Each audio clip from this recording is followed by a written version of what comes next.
Oh, I like you wearing. Thank you.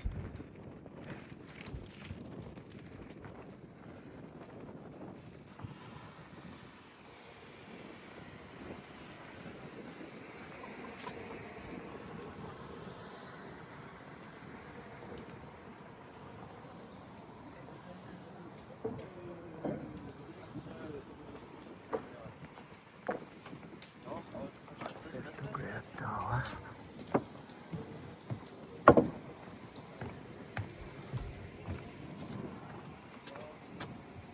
Так, а что в этой башне, в таких башнях обычно держали пленников?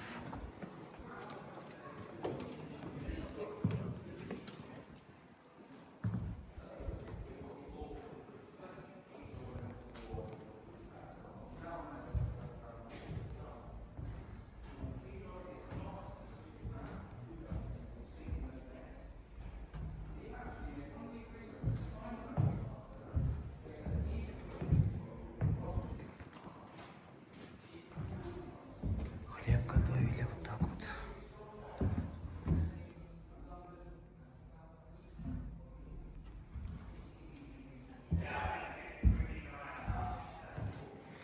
Даже как интересно.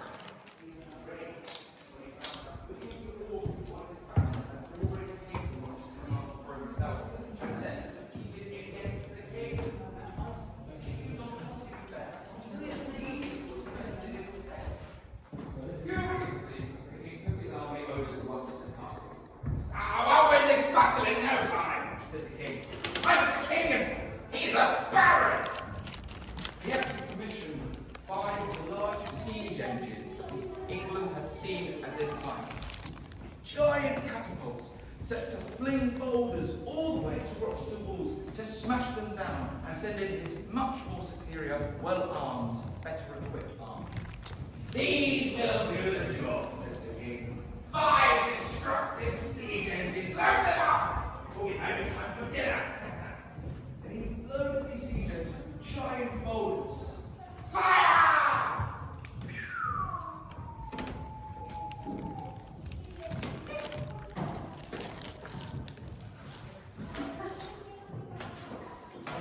Well, fire again, said the king.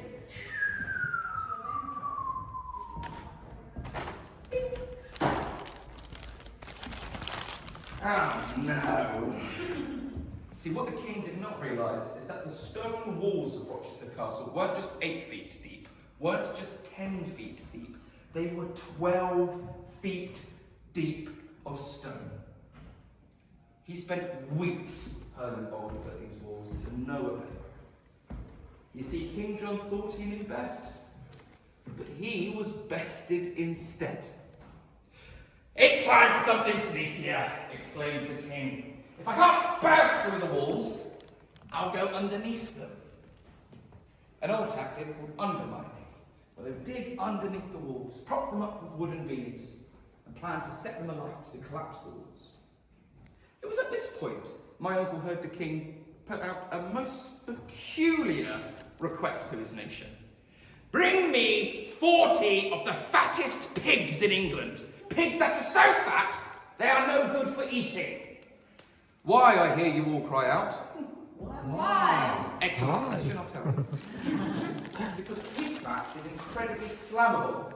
It burns really, really well. So they winded down 40 pigs, smeared the wooden beams with all this pig fat, and set it alight. And the southwest corner of Rochester Castle fell to nothing but a pile of rubble. Victory! Cried the king. Storm the castle! And his knights and yeomen and skilled peasants with their swords and with their shields came running into the castle.